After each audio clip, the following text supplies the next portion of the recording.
Oke, selamat sore, Bu. Oke, baik.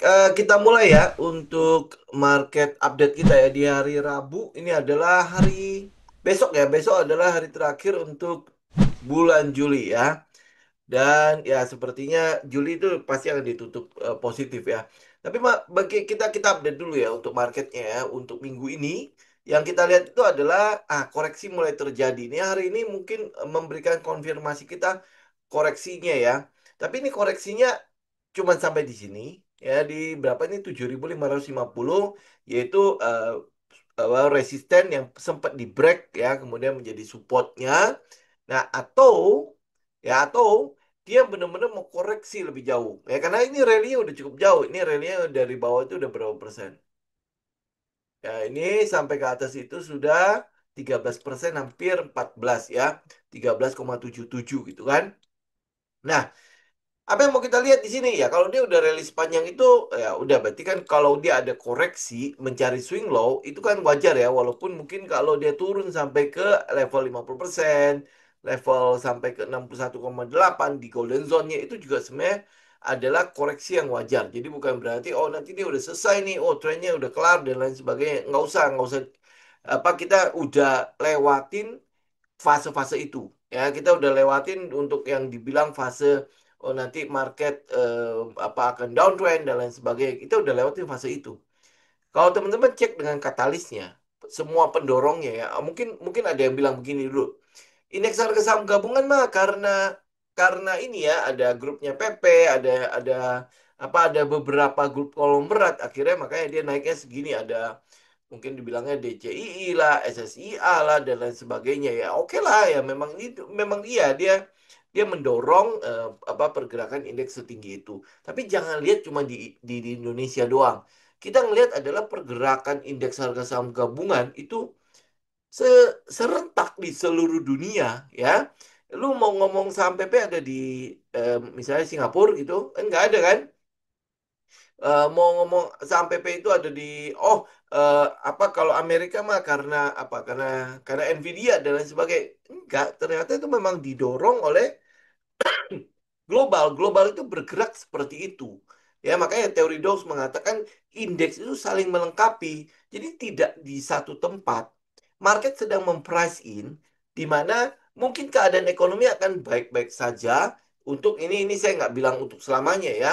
Tapi untuk periode ini di mana penurunan indeks ya waktu awal-awal tahun waktu di akhir-akhir 2024 itu kan karena si Trump kan.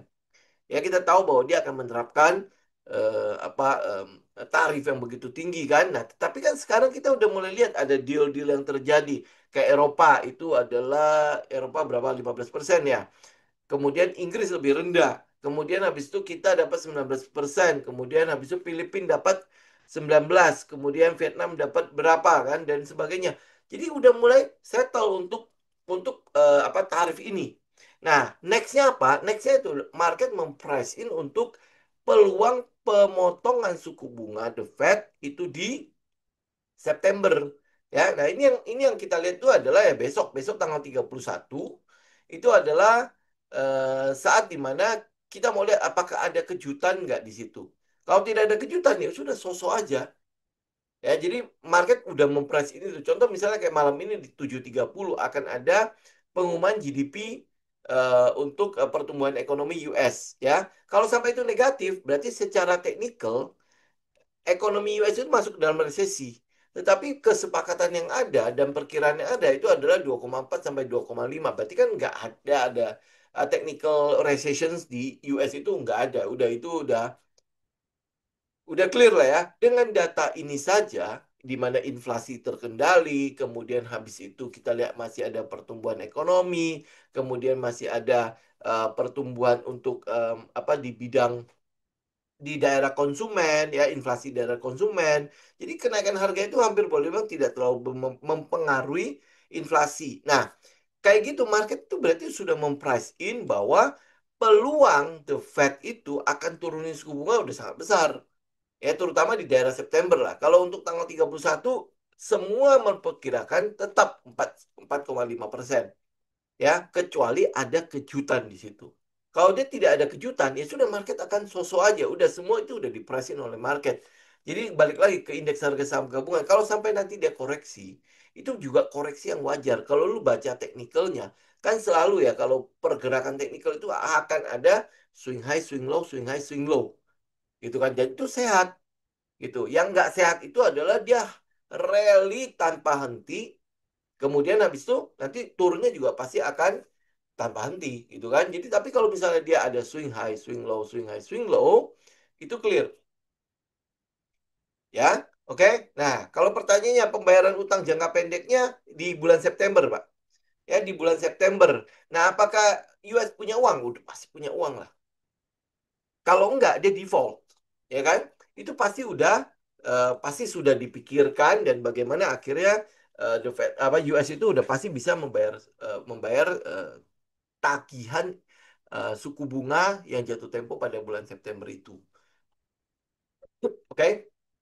Ya, apalagi penerimaan dari cukai untuk apa sekarang kan tarifnya kan semua udah jadi tuh. Misalnya di Indonesia 19, Filipina 19 dan lain sebagainya. Itu kan pasti akan menambah ya, walaupun nggak banyak, tetapi dia akan menambah pendapatan dari APBN-nya si US. Jadi ada uang yang masuk.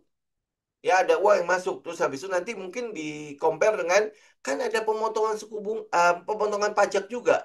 Pemotongan pajak itu sebenarnya tidak terlalu besar. Kalau jumlah totalnya kan paling cuma berapa triliun kan. Ya memang akan membebani APBN tetapi itu akan mendorong pertumbuhan ekonomi yang terjadi pada perekonomian US. Jadi ya kalau kita lihat pasar cukup positif. Apalagi teknikalnya mengatakan seperti itu. Ya kalau kemarin minggu yang lalu kita mengkhawatirkan adalah kondisi risk off dan risk on-nya itu tidak terpenuhi anomali. Ya, di mana market rally, kemudian aset-aset safe haven juga rally. Ya, nah kemarin kita mendapatkan sinyal dari ini ya teknikalnya emas ya teknikalnya emas mengatakan apa ini short term ya dari minor termnya itu sudah mulai break ya sudah mulai break. Jadi ini kalau kita tarik, walaupun ini kalau lihat dari majornya itu tetap uptrend ya. Kamu bisa lihat ya kalau saya tarik major, nah ini kan di sini, ini adalah major trendnya tetap uptrend. Ya kalau ada yang bilang, oh mana mungkin emas itu break the trend? Enggak, memang secara minor itu dia udah break trendnya. Ya tetapi untuk majornya memang masih tetap uptrend. Oke, ini saya gambarin dulu ya, biar teman bisa lihat. Nih, oke, majornya itu masih up ya.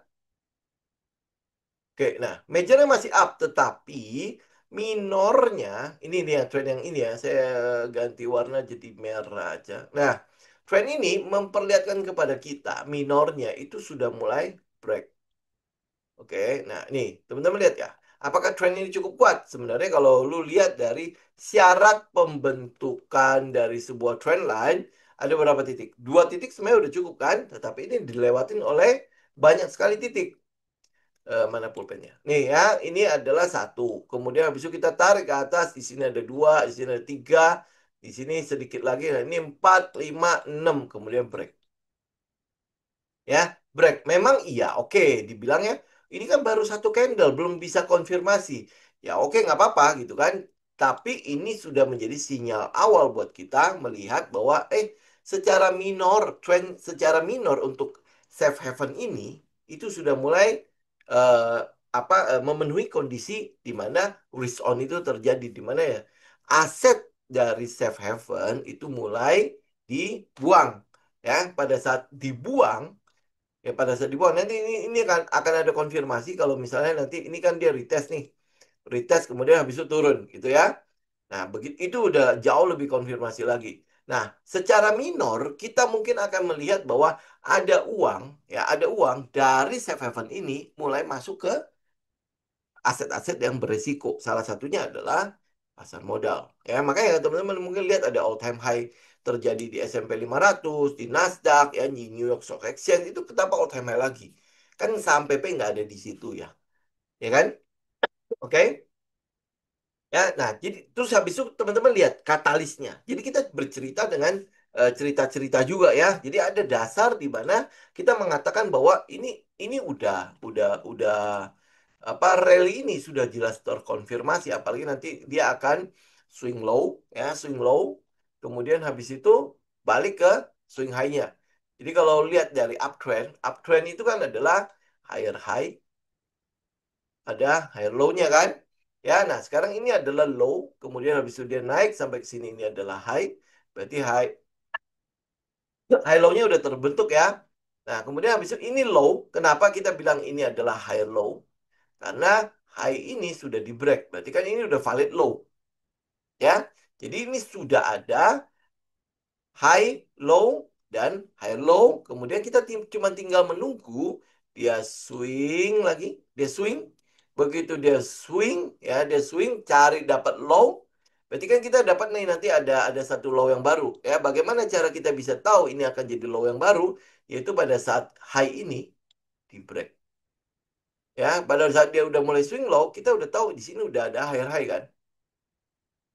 Ya, sudah ada higher high. Kemudian habis itu dia cuma tinggal mencari swing low doang. Masih ingat gak komen? Ya, konfirmasi 4 titik kan?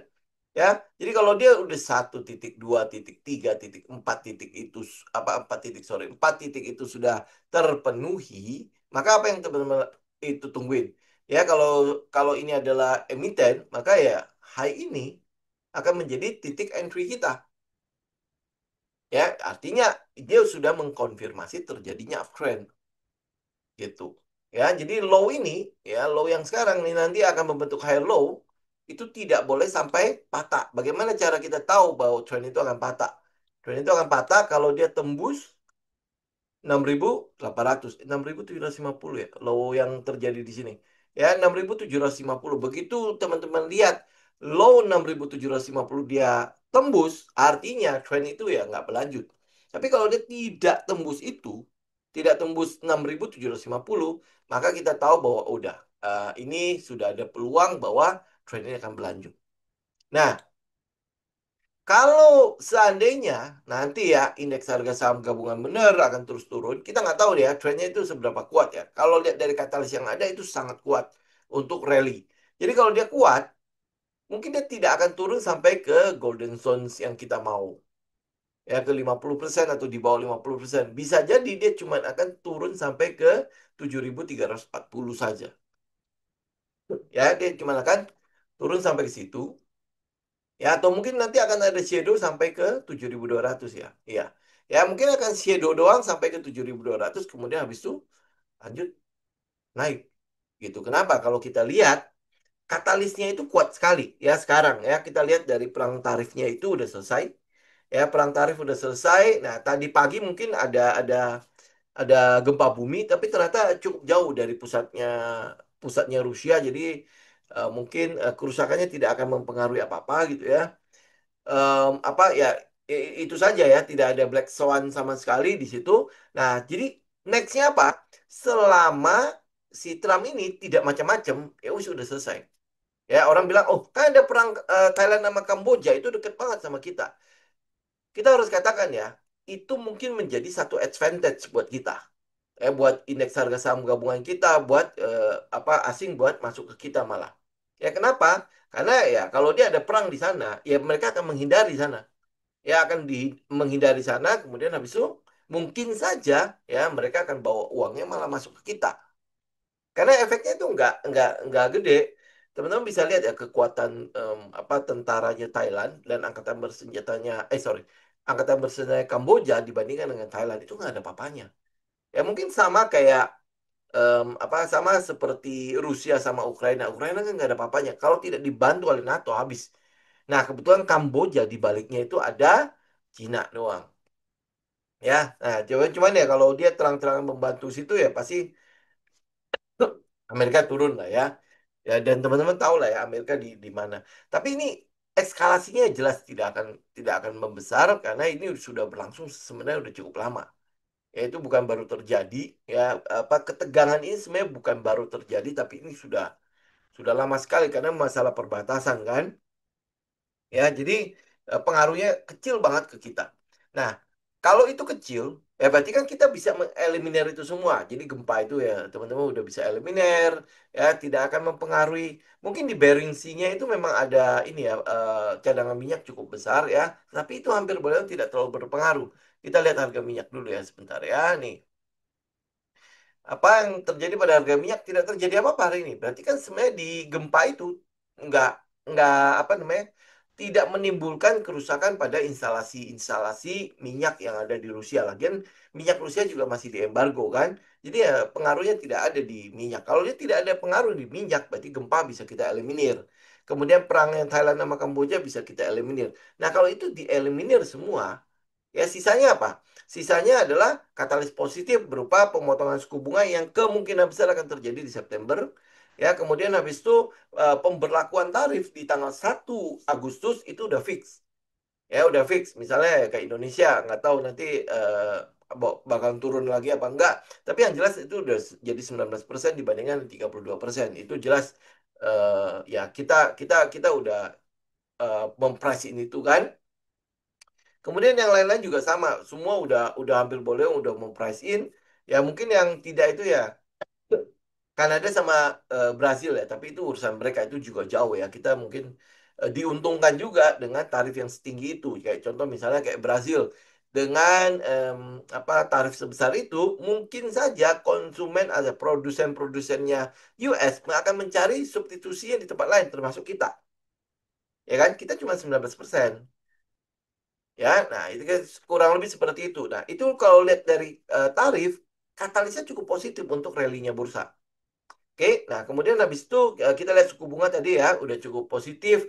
Dan habis itu dalam negeri sendiri, itu sebenarnya cukup banyak katalis-katalis yang positif untuk pergerakan bursa. Salah satunya misalnya adalah B50 yang akan diterapkan di 2026. B50 ini mungkin agak sedikit telat ya, kalau teman-teman masih memprice untuk B50 ya. Kita misalnya contoh kayak TAPG. TAPG kita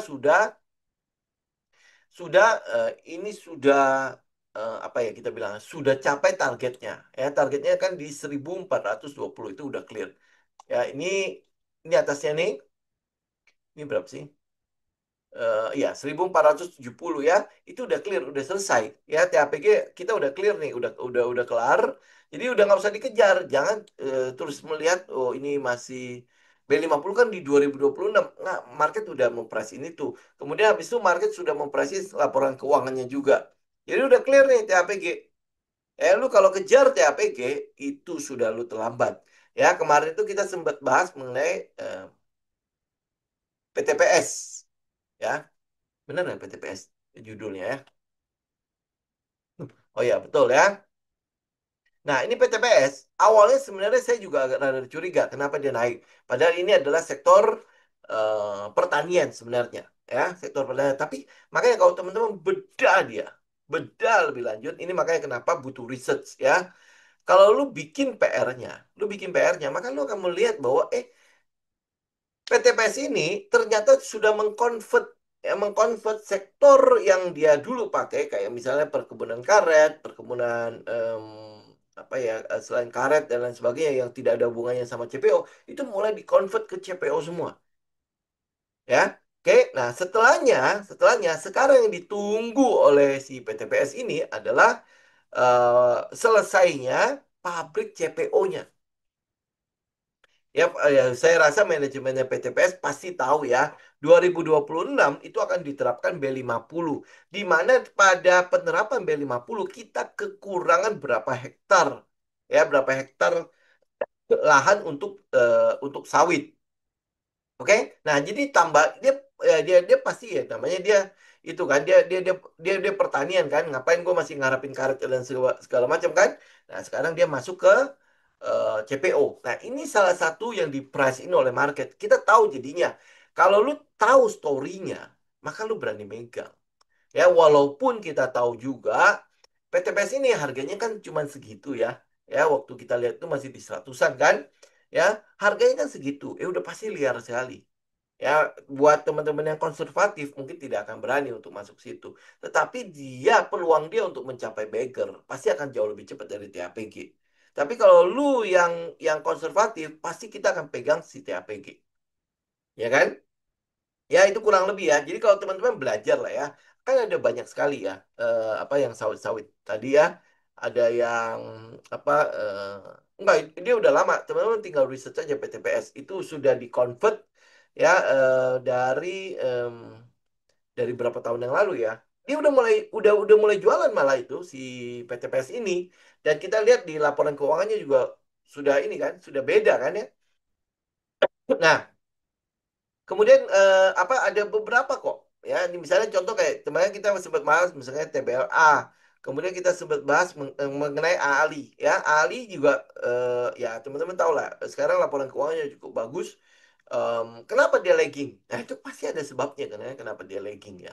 Sedangkan yang lain-lain itu sudah rally dan lain sebagainya. Ternyata kalau lu research ke dalamnya dan itu thanks to teman-teman semua ya, em, kita menemukan ya kemarin kemarin siapa yang nemuin ya? Salah satu alumni lah yang nemuin, saya lupa lah ya. Em, ada kasus korupsi yang masih masih menggantung di Ali, karena itulah makanya dia lagging ya. Nah, sama halnya misalnya tadi ada pertanyaan Pak STAA kan. STAA secara fundamental segala macam bagus. Kenapa dia lagging? Ya kenapa dia lagging? Ya karena masuk UMA. Jadi artinya kalau misalnya gini ya, teman-teman harus tahu ya, perusahaan-perusahaan yang masuk UMA sebenarnya bukanlah perusahaan yang bermasalah.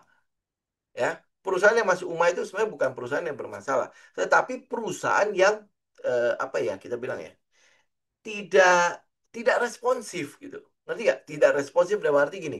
Kan lu tahu ya ada pergerakan harga kayak misalnya PTPS nih.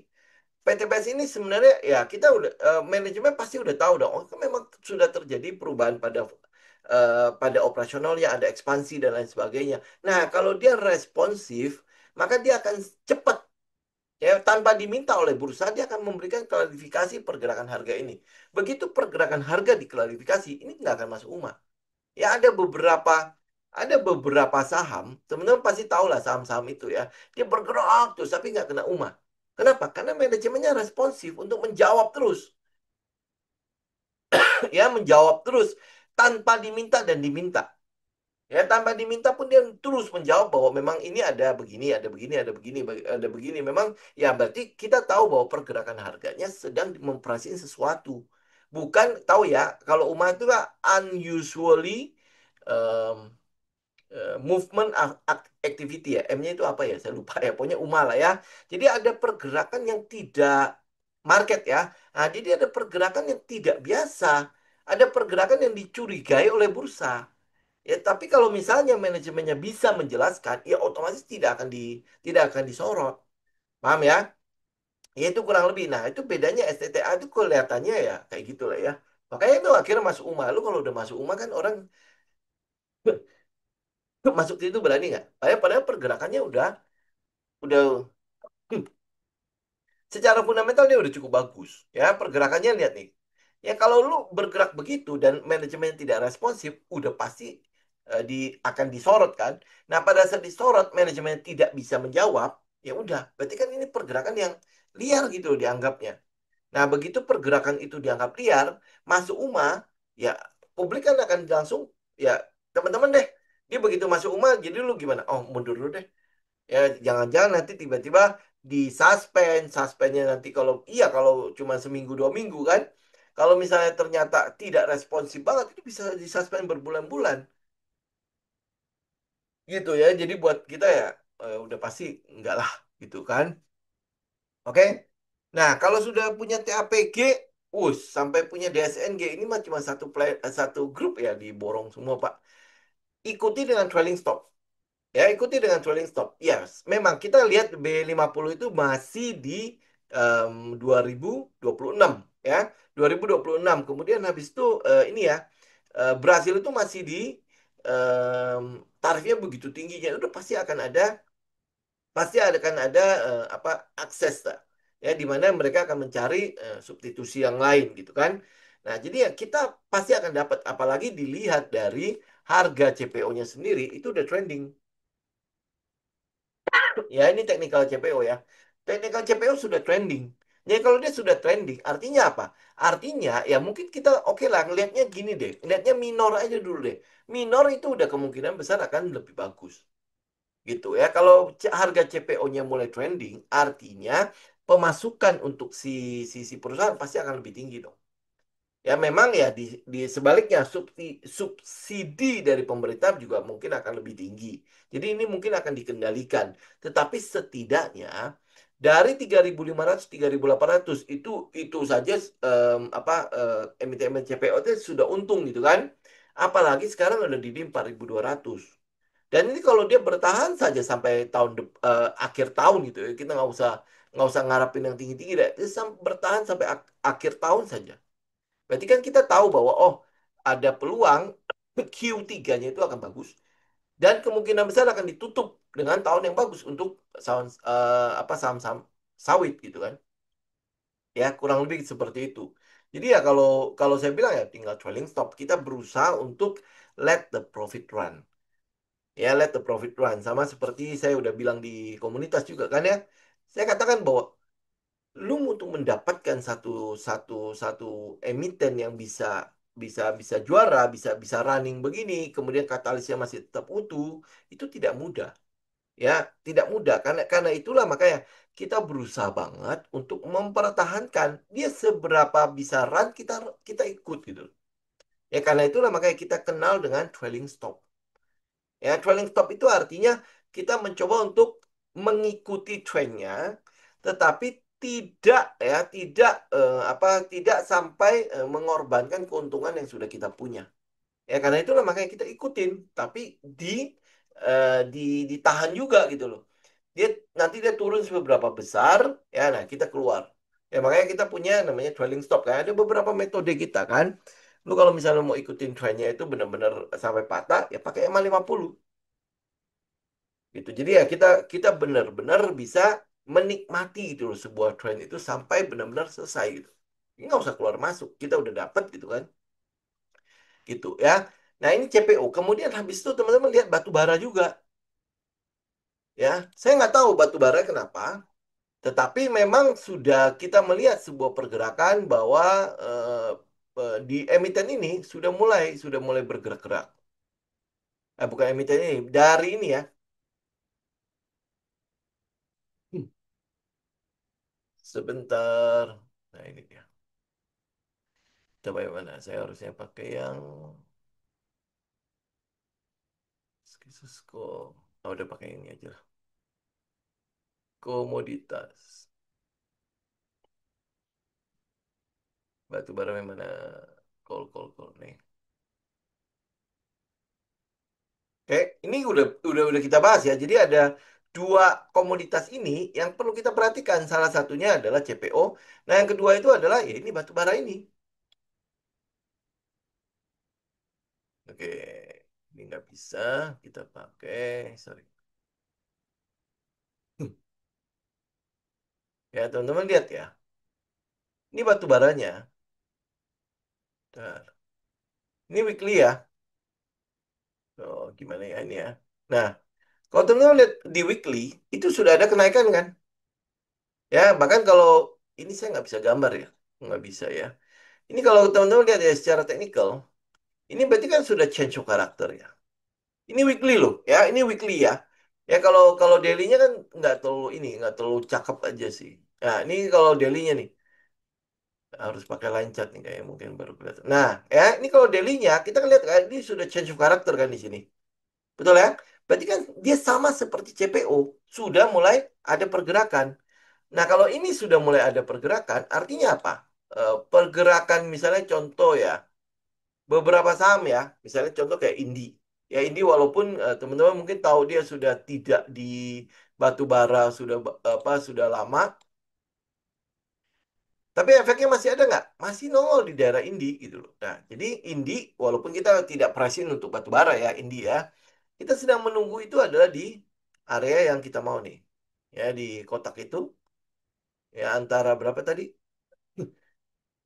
1.285 sampai ke ya 1.200. Nah, kita lihat yang benar-benar batu bara. Misalnya contoh PTBA.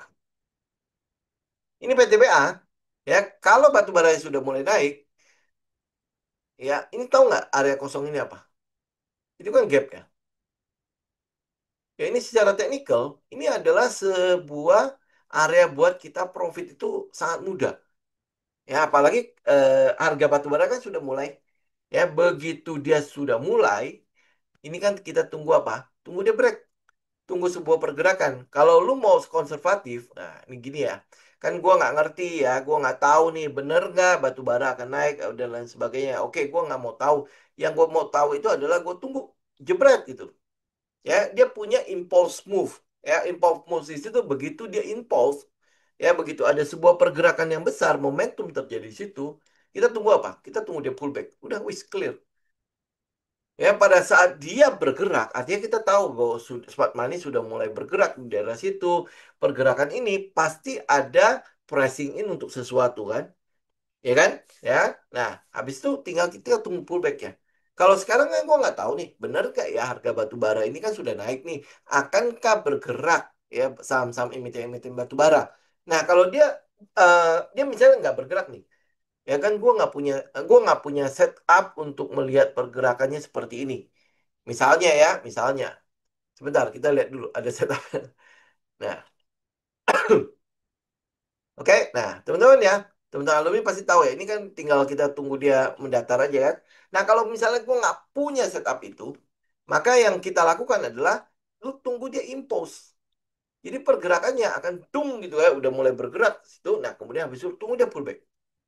Ya, tunggu dia pullback ke golden zones. Ya, clear udah. Gitu. Nah, pada saat dia jalan, dia akan ngapain? Kalau lu lihat teknikalnya si PTBA, dia akan nutupin gap ini.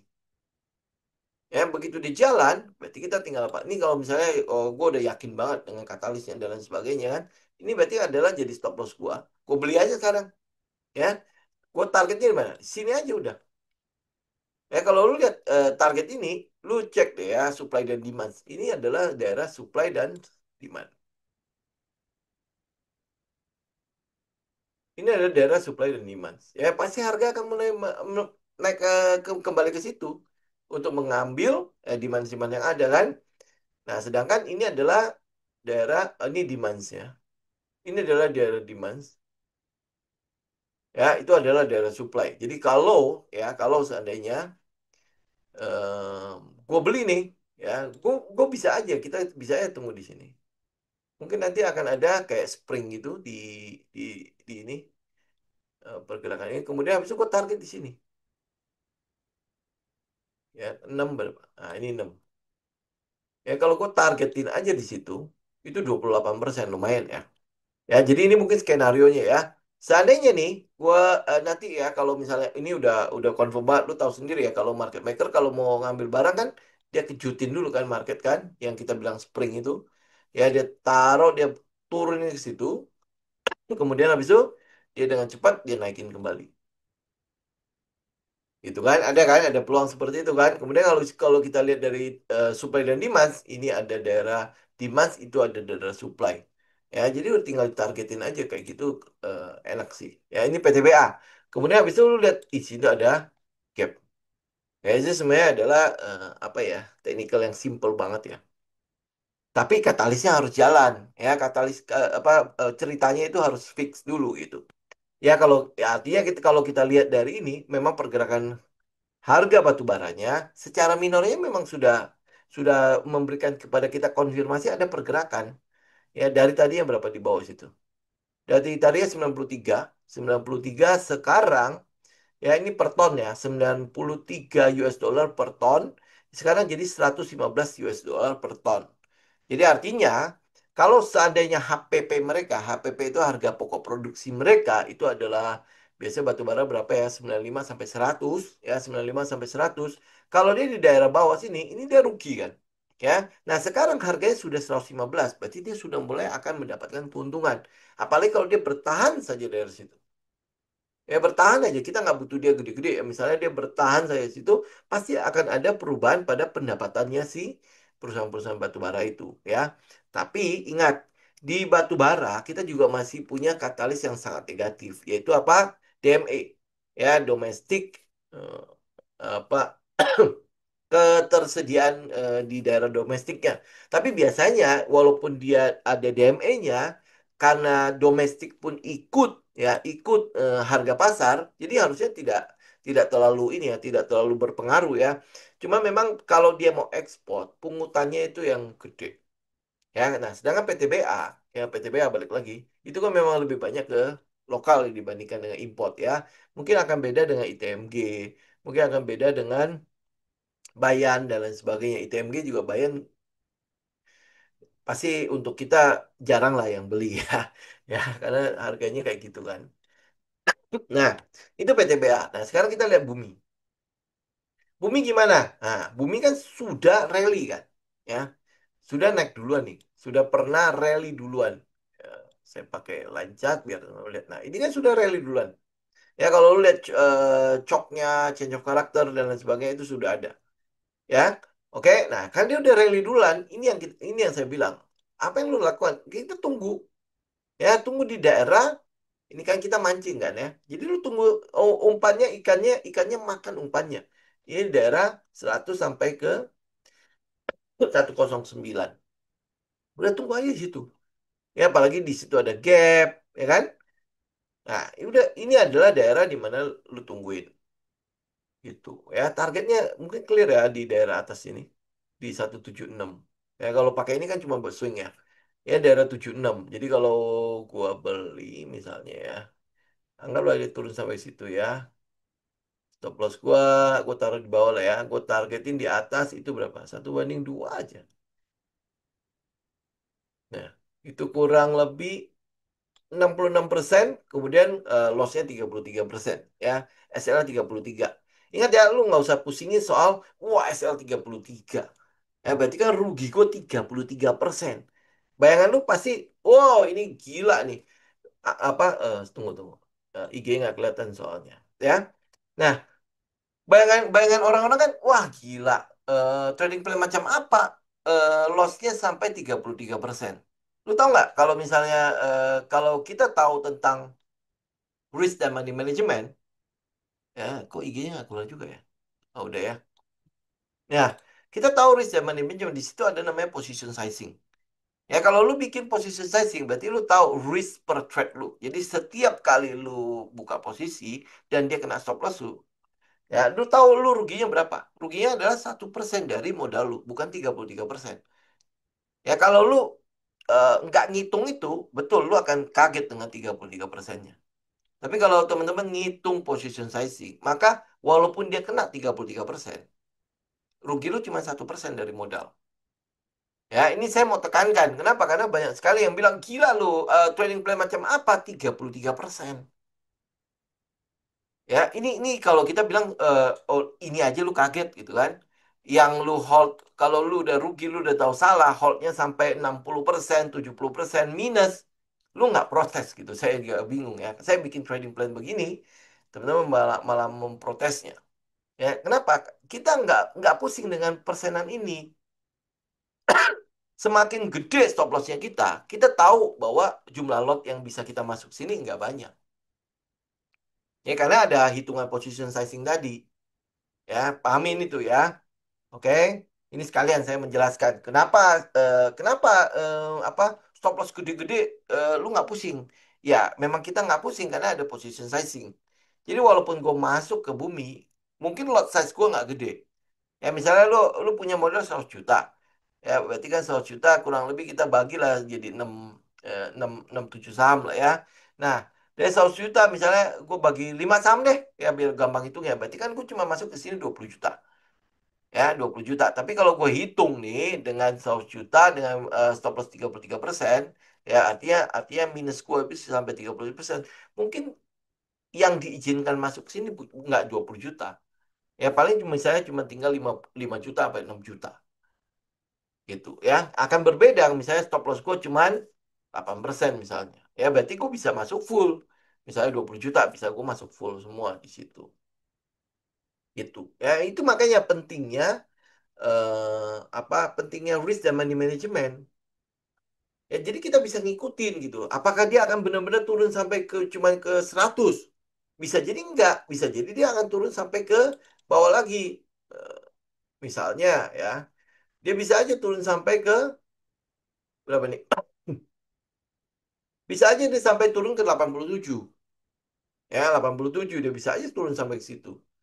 Nah, baru habis itu naik. Ya bisa aja seperti itu. Cuman ya memang kalau lu mau pakai strategi ini, kita selalu pakai golden zones. Berarti golden zones-nya itu adalah 38,2 sampai 61,8. Ya. Nah, cuman kalau 38,2 apa ya kalau lu mau pakai risk reward 1 banding 2 itu mungkin terlalu beresiko. Ya, artinya lebih gede lagi ya stop lossnya dibandingkan dengan apa cuannya ya kalau stop loss yang gede pasti cuannya pasti akan jauh lebih gede karena itu 1 banding 2 kan. Gitu ya. Itu bumi ya. Dan apalagi bumi kan ya kita tahu bahwa ini ada katalis untuk dia. Ya, Salim ada di situ, perubahan manajemennya, perubahan dari strukturnya dan lain sebagainya itu udah pasti akan membuat laporan keuangannya akan jauh lebih bagus. Dan ini ada dua katalis dari dalam negeri. Yang kita lihat tuh adalah CPO dan batu bara. Kalau lihat dari sektor yang lain yang bukan berasal dari komoditas itu adalah properti yaitu adalah properti ya. Jadi properti ya teman udah boleh mulai perhatikan itu, bukan udah boleh mulai. Sebenarnya dia sudah jalan duluan. Ya, dia sudah mempresin untuk pemotongan suku bunga pertama, kemudian habis itu pemotongan suku bunga yang kedua kemarin. Nah, ini tidak menutup kemungkinan akan ada pemotongan suku bunga yang ketiga.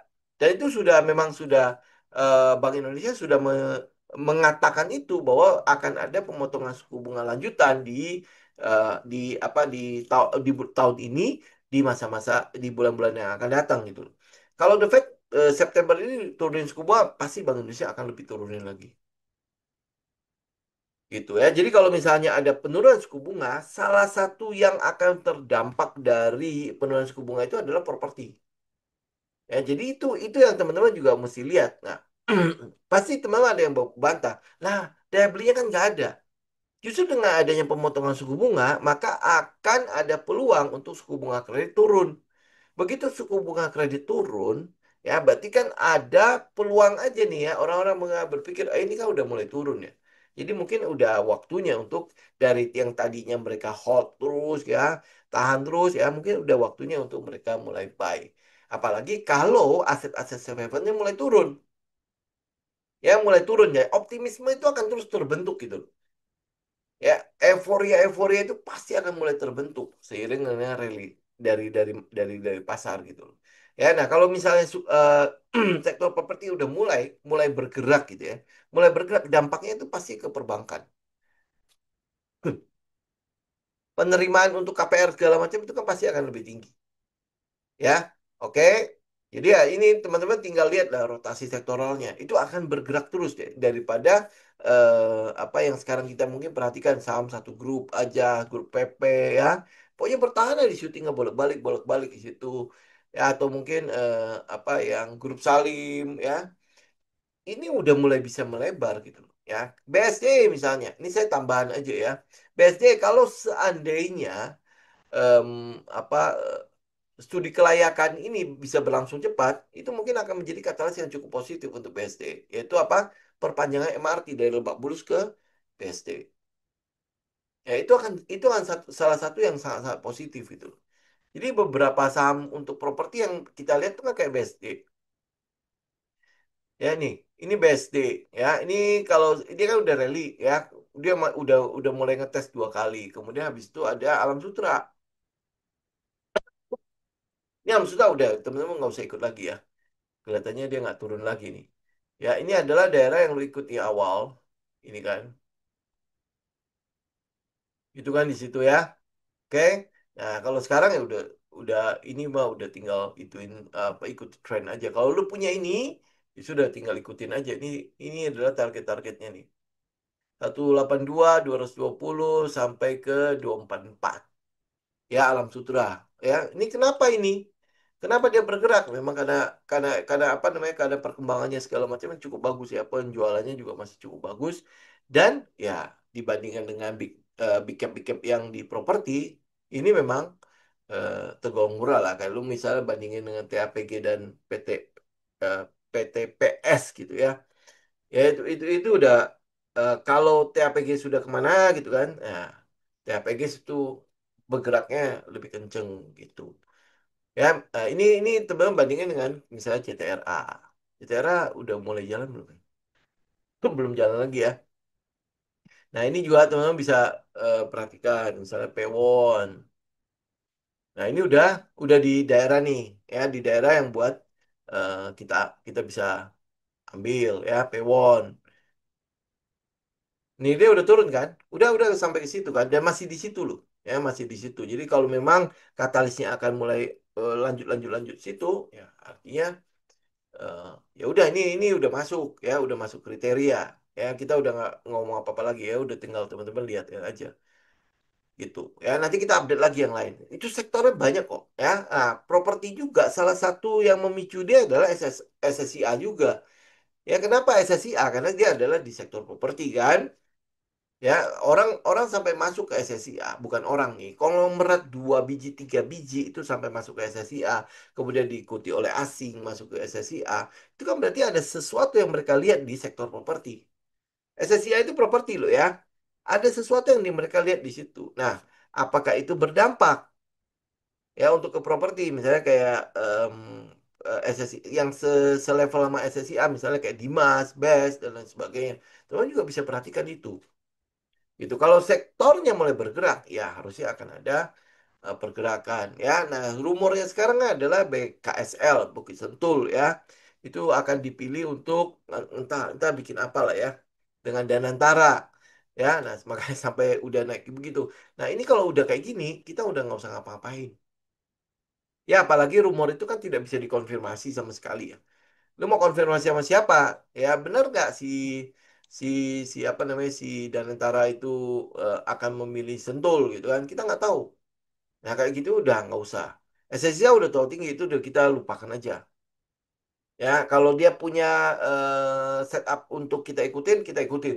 Tapi kalau nggak ada, udah lupakan aja. Tinggal cari yang lain aja. Ya kita punya saham itu bukan cuma satu dua. Ya kan banyak sekali gitu. Ya banyak sekali yang bisa teman-teman lihat. Kita belajar lah, misalnya contoh misalnya ya, kemarin kita belajar apa ya? Kasus WiFi aja, ya WiFi. Ya WiFi itu kan kalau kalau teman-teman lihat apa yang kita lakukan ya kita tunggu kan. Nah ini kan deket ya, ya ini hampir aja ya hampir aja udah teman udah masuk ya udah. Tapi kalau belum masuk ya teman tinggal tunggu di situ. Nah kalau WiFi udah naik, apa yang kita lakukan? Lu search dong, pasti ada sesuatu yang di sini. Ya ternyata kalau kita breakdown kita ketemu satu yang lain ya kan? Satu saham yang lain gitu kan. Nah apalagi sekarang katalisnya sorry katalisnya WiFi yang sedang kita tunggu itu adalah kan dia sedang ikut lelang untuk frekuensi ya ya nah kalau sampai dia menang berarti kan sebenarnya ada peluang untuk dia terus nambah apalagi cashnya lagi gede-gedenya ya nah itu kita belajar ya oh kalau gua nggak ketemu nih nggak dapet nih setup untuk masuk ke WiFi apa apa yang harus gua lakukan ada nggak yang lain ternyata kita ketemu misalnya kayak ya DOOH ya nah itu kayak gitu misalnya kayak SSIA ya SSIA kenapa ini SSIA otomatis kita ketemu banyak banget tuh yang di daerah situ kalau benar dia akan bikin hub kan jadi berarti ada SMDR ada ICB IPCC IPCM ada ANTM ya ANTM kemudian habis itu ada INDI di situ juga terlibat ya ya cukup besar lah jadi nggak perlu harus SSIA gitu. Jadi ada banyak. Nah, tinggal lu mau korek nggak, tinggal lu mau research nggak. Yang jadi masalah kita adalah seringkali ya udah kita terpaku pada satu saham. Ya udah kalau ini enggak, gua enggak gitu.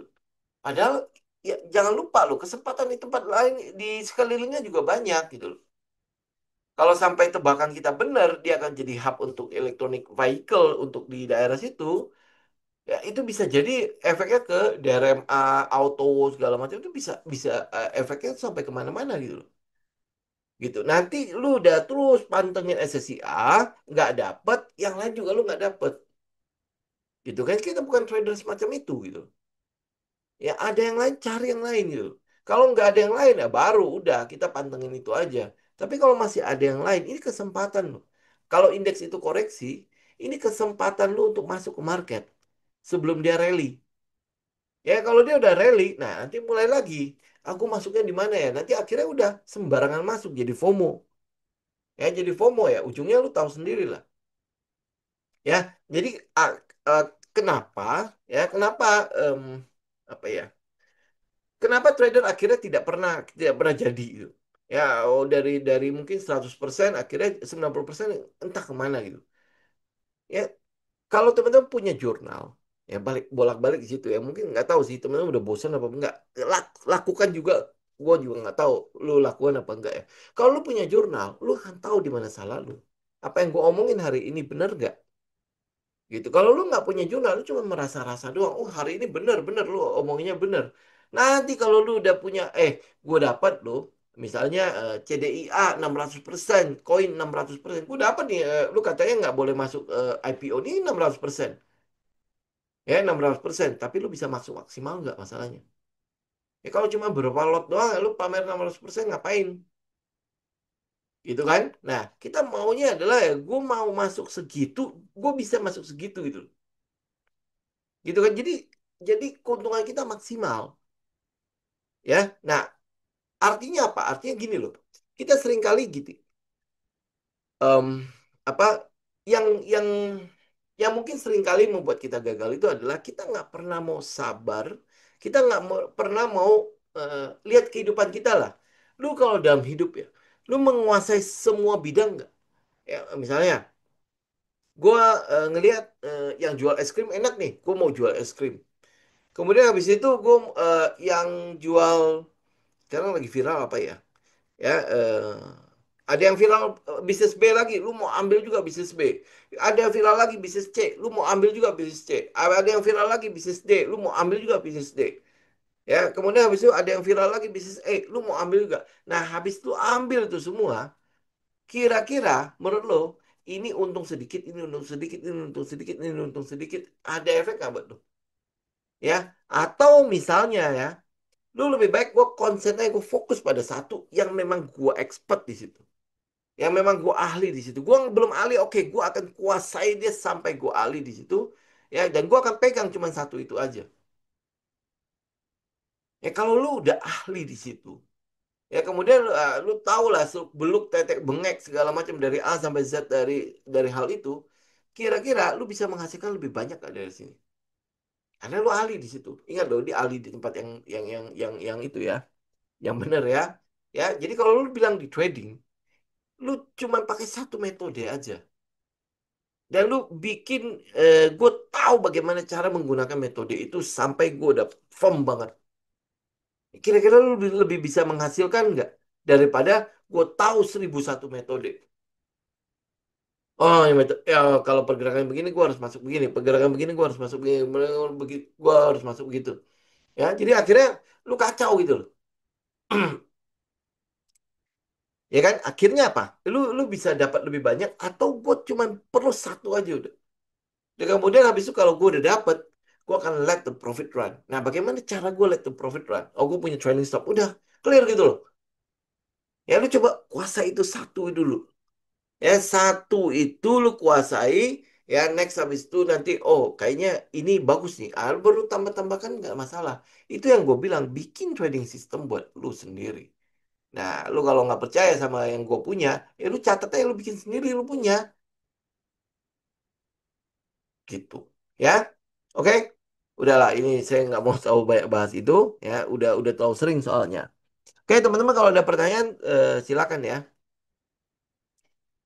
Ini banyak amat. ASA, MTEK, SCMA. Iya, IMJS kenapa ya? Banyak nanya nih. Oh, dia bergerak. Oke, ini IMJS ya, teman-teman lihat ya. Ini, oh ya, ini mungkin kelupaan kita pantau lah ya. Tapi ini masih bisa kok kita masuk. Nih, IMJS ya. Tapi gue nggak tahu ya katalisnya apa. Teman-teman cek sendiri katalisnya. Ya kalau kita lihat ini masih bisa kita masuk nggak itu daerah SOS. Nah ini udah daerah buat kita masuk nih. Ya tapi lu cari dulu story-nya. Ya pada saat lu cari story-nya lu dapat, nah, lu bisa ikutin dia lebih tenang. Oke? Ya apa yang kita lihat di sini ini adalah ini adalah trendline pertama di mana yang ngebreak downtrendnya udah kelar. Kemudian habis itu trendline kedua juga udah break. Nah jadi sekarang dia di SOS. Oh dia mau right issue. Nggak tahu nih. Makanya ini, tapi ini pergerakannya secara teknikal bagus. Ya kalau dia mau right issue-nya 2000. Oh iya? Oh pantas. Tapi ini udah jadi area buat teman-teman buat masuk. Ya, ini buat masuk. Tapi ya teman-teman cek lah ya. Oh, 200. 200 berarti jauh dong. Ini udah 248. Ya, kalau 248 ya ini sebenarnya jauh ya. Tapi kalau dia ada isu, lu tahu sendiri kita ya. Kalau dia ada corporate actions, lebih baik dihindari. Karena kita nggak tahu apa yang akan dimainkan di sini. Tapi kalau teknikalnya, yes, dia mengatakan bahwa ini sudah boleh daerah teman-teman masuk. Ya, nah soal nanti dia akan bergerak kemana, ya lu lihatlah SNR-nya ya. Tapi makanya cek dulu katalisnya. Kalau katalis cuma ada isu, nah pergerakan ini bisa jadi permainan doang. Ya kalau cuma jadi permainan, oh saya cenderung tidak terlalu suka ya. Karena kita nggak bisa nggak ada yang bisa kita pegang. Yang mau kita pegang itu apa katalisnya? Sesuatu yang bisa dibuat oleh perusahaan dan itu bisa menambah pendapatan dari perusahaan itu. Kalau ada isu bisa nambah pendapatan perusahaan nggak? Jelas nggak bisa karena dia membagikan kembali saham untuk di apa lebih lebih banyak lagi untuk beredar di masyarakat. Gitu. Yang kita mau itu kan adalah ekspansi yang berhubungan dengan tiga doang. Dia akan jadi turnaround, dia akan jadi cyclical, atau dia akan jadi startup. Nah, dia yang mana nih? Gitu. Ya, ya kalau misalnya oh cuma ada isu, ya udah cuma pergerakan yang akan digerakkan oleh kepentingan gitu. Kalau dia untuk kepentingan kan kita nggak bisa ukur ya. Ya kalau dia nggak bisa diukur, lebih baik tidak. Gitu. Ya, oke. Ini untuk IMJS ya, udah clear ya. Eh, Kalau mau masuk secara teknikal udah. Tetapi kalau story-nya cuma gara-gara dia mau raise isu, ya udah lebih baik enggak deh. Gitu. Nah, ini untuk yang si Asa kita belum dapat high.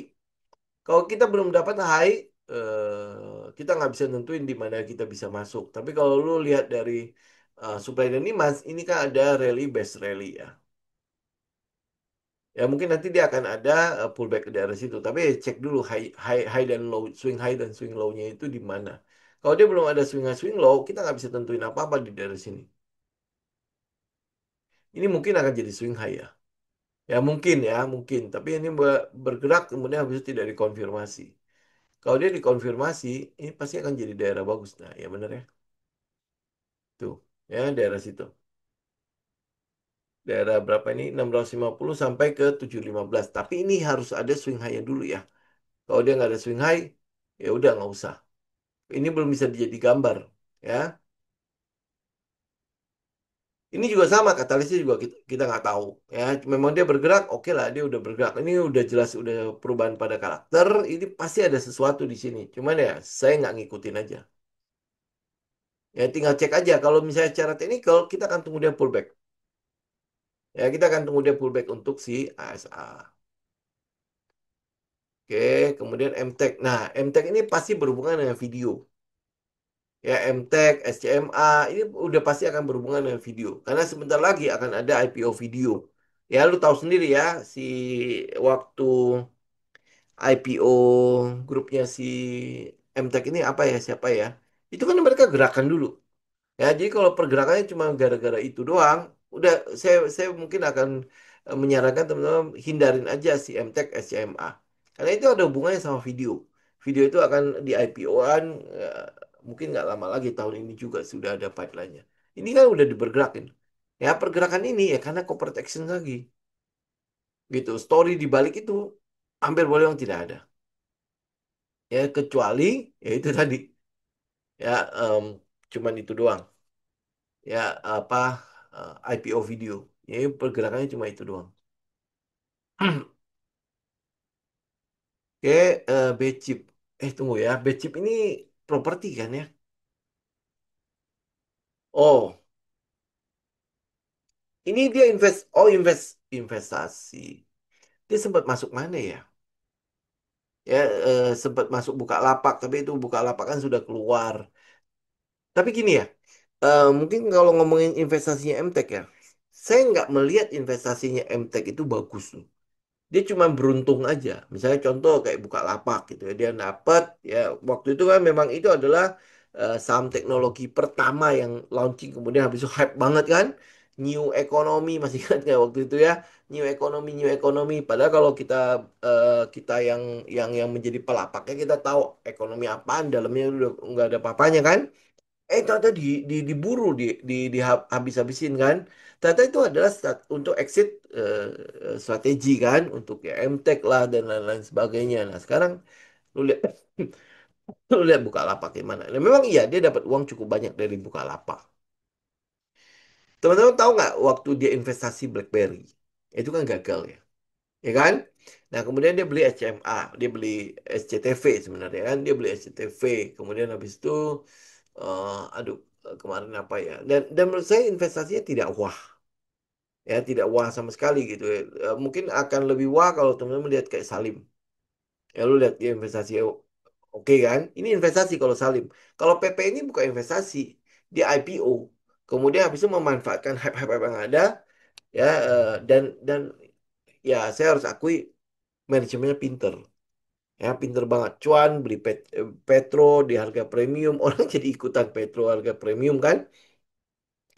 Kemudian habis itu CDIA dikabarkan apa manajemennya sampai buy. Kemudian orang-orang berpikir wow ini belum selesai nih. Wah, jadi kayak gitu ya digoreng terus. Nah, mungkin karena hype-nya masih ada, mungkin bentar lagi si ini yang dekat SSIA itu kan ada namanya em, eh, apa apa idola ya saya lupa Geraha Idola ya itu bentar lagi akan IPO juga itu pasti akan jadi hype lagi ya nanti habis itu salah satunya lagi adalah yang emas ya ya akhirnya kalau kalau dia punya kekayaan akhirnya nambah 20 triliun kan wajar banget ya gitu kan. Em, oh ya ini yang mana nih yang anak perusahaannya Sido ya Pak. Ya oke nah ini Becip setahu saya ini saham gorengan setahu saya ya.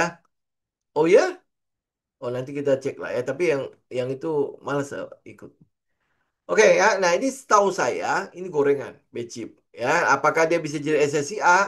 Ya harus diiniin, harus dikorek. Setahu saya di daerah Tangerang lu em, daerah industri lu mau jadi apa gitu ya. Lu mau jadi apa daerah industri di Tangerang? Saya juga agak bingung.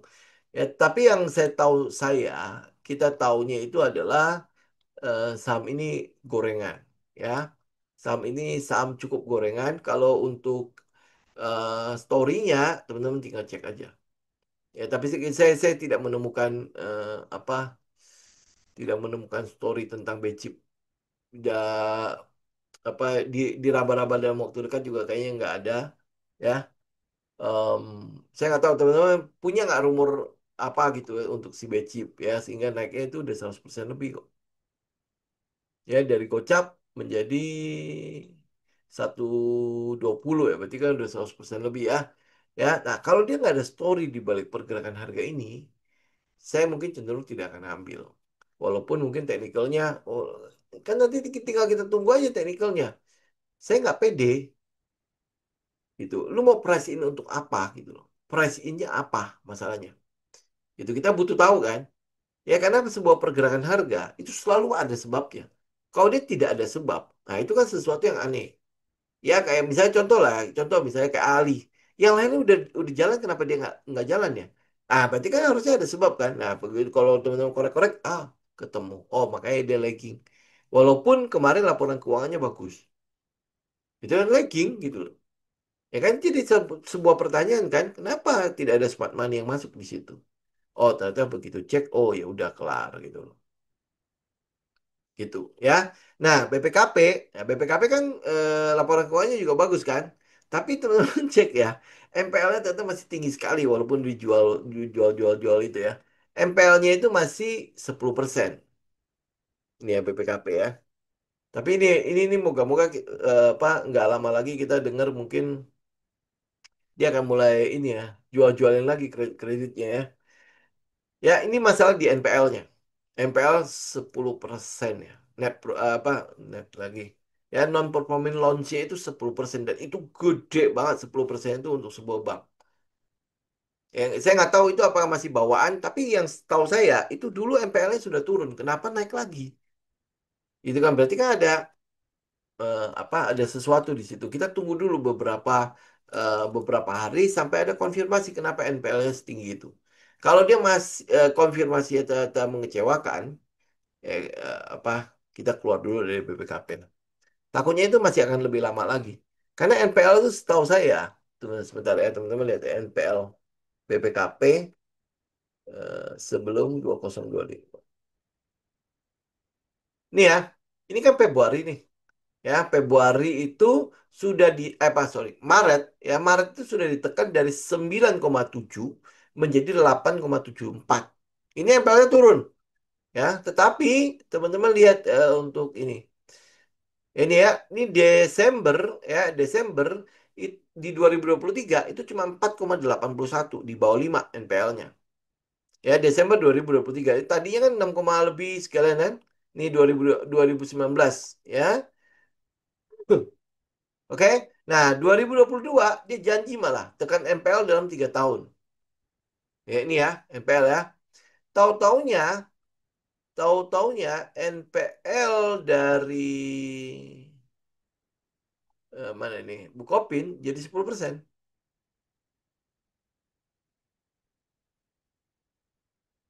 Nih, ya, mana ya? Nih,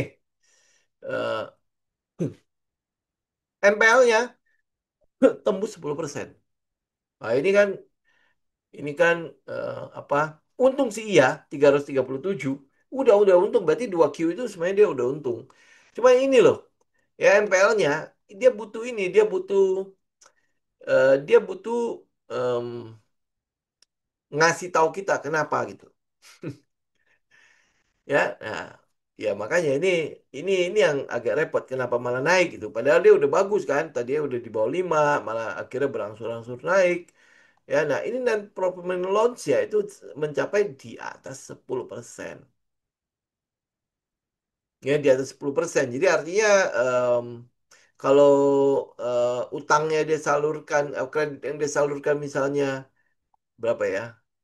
Anggaplah 10 triliun ya. 1 triliun itu nggak balik gitu. Udah pasti nggak balik gitu. Udah pasti macet gitu. Itu kan tidak baik ya. Ya kita bandingkan dengan NPL-nya misalnya eh, apa BNGA. Ya nggak usah BBCA lah. BBCA kan terlalu ini ya. NPL-nya itu 2%. Ya, 2%. Kemudian habis itu kita lihat misalnya NISP deh. Ya, Bank NISP mana yang terbaru? Ini 15 Mei ya. NPL-nya cuma 0,75. Jauh ya, jauh banget kan? Gitu loh. Ya, jadi kalau untuk ini ya sebenarnya menjawab ya kenapa hari ini juga keluarnya lumayan ya, volumenya lumayan gede. Padahal ya dari 60 ya kita udah antisipasi bahwa akan ada untung. Cuman kita nggak nyangka aja NPL-nya bisa naik gitu. Tapi ini akan tunggu ya, kita akan tunggu manajemennya bagaimana. Karena ini masih Q2 kan. Q3, Q4-nya dia bisa atasi nggak? Kalau dia bisa atasi, ya nggak tahu ya. Kayak dulu lagi, dia jual-jualin lagi, mungkin bisa. Oke? SCMA ada Maasa, ada value investing yang beda. Mana tahu bisa pinjam hasil bedaannya. Nggak usah, Pak. Ya, eh, eh, nanti kita lihat lah. SSA dan lain sebagainya ya. Bukalapak mau diapain lagi, Bu? Ya, masih ada di Bukalapak. Ini adalah saham yang masih belum kemana-mana. Nih, ya. Kita juga nggak tahu ya, lu mau mau apa yang kita kita harapkan dari saham ini gitu. Saya juga agak bingung ya. Apa yang mau kita harapkan? Gitu. Kalaupun dia bergerak, mungkin pergerakannya untuk ini, untuk keluar. Ini perusahaan tanpa aktivitas masalahnya. Ya, tanpa aktivitas, ya mungkin oke lah dia punya di BBHI dan lain sebagainya ya, dia masih dapat dividen. Tapi kan bukan itu yang mau kita kejar. Kalau pergerakan harga karena dividen BBHI, nggak usah. Lu mendingan beli aja BBHI-nya daripada lu ambil Bukalapak ngapain? Ini ini perusahaan cangkang doang yang nggak ada papanya. Ngapain kita bertahan di situ? Itu pertanyaan. Makanya kenapa framework kita selalu harus ada cerita dulu. Kalau nggak ada cerita, nggak ada yang dikejar. pergerakan harganya mau dikejar apa? Gitu. Teknikalnya, oh ya mungkin dia lagi ini, lagi apa akumulasi dan lain sebagainya. Kita butuh ceritanya. Jadi pergerakan harganya itu ada sebabnya. Ini perusahaan cangkang. Jadi contoh misalnya kayak gini ya. Teman-teman invest di gua nih. Invest di gua nih. Kemudian habis itu em, apa kan gua IPO nih. Kemudian sisa uang IPO gua invest ke saham bank gitu. Terus lu bilang, "Oh, gue pinter banget gitu." Ya kan yang pinter BBHI, manajemen BBHI bukan gua. Benar gak? Ya kan? Sedangkan perusahaan gua, ya apa yang gua lakukan? Eh, ya semua gua tutup, e-commerce gua tutup yang harusnya tadi ada adalah apa usaha inti gua, e-commerce gua tutup. Sekarang gua jualan token listrik. Lu masih ngeliat gua bagus? Ya itu kan kayak gitu ya. Ya analoginya simpelnya seperti itu ya. Apa yang lu mau lihat dari gua? Itu semua semua usaha-usaha utama gua tutup gitu loh. Jangan-jangan gua deh. Itu negatif banget ya. Gua juga nggak gitu senang ya kayaknya ya. Ya kayak gitu gitu loh. Ya kayak gitu. Lu apa yang lu harapkan di situ? Nah, katanya ada isu bakalan ngerjain sesuatu tapi belum jelas apa. Kalau lu cuma apa masuk karena isu itu, udah nggak usah lah. Tunggu jelas aja nggak apa-apa. Kita telat masuk tapi dia jelas gua baru masuk gitu. Ya, jauh jauh jauh lebih clear gitu loh. Kalau dia jelas, ya misalnya contoh ya apa oh gue tutup e-commerce nanti gue mau merancang sesuatu. Ya sekarang lo ngapain? Gua jualan token listrik dulu. Main operasional lu siapa yang biayain? Gitu kan lu mesti survive kan? Operasional lu siapa yang biayain? Kayak gitu loh. Jadi kalau nggak ada cerita nantilah. Tunggu jelas aja baru kita macem-macem aja. Masih nggak telat kok. Kalau dia udah jelas, udah clear, kita masuknya juga jauh lebih ini, jauh lebih nyaman kan? Dibandingkan dengan benar nggak ya? Jadi nggak ya? Gitu. Ya lu bakalan keluar masuk di situ.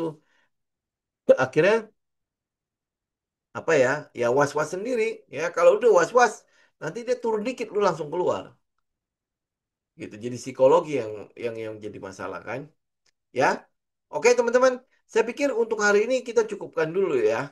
Mungkin ada pertanyaan-pertanyaan yang belum bisa saya jawab nanti kita jawab di hari Jumat aja ya oke untuk hari ini ya semoga bermanfaat teman-teman untuk data-datanya jadi ya teman-teman siapkan diri aja ini bukan waktunya untuk lu kabur ya ini justru ini adalah waktu di mana lu ngisi porto lu kalau misalnya oh ya ini ada emiten-emiten yang lu incer ya mulailah lihat di mana gua harus menunggu mulailah lihat di mana adalah titik penting atau area penting yang di mana gua harus tunggu nah udah tunggu di situ mumpung indeksnya lagi koreksi ya mumpung indeksnya itu sedang mencari swing low ya pada saat dia mencari swing low pasti ada yang taking profit kan siapa tahu di situ juga ada emiten-emiten yang gue incar ada di area yang gue mau ya yang sesuai dengan setup gue ya tinggal teman-teman kolek abis itu mari kita lihat pergerakan yang sesungguhnya akan terjadi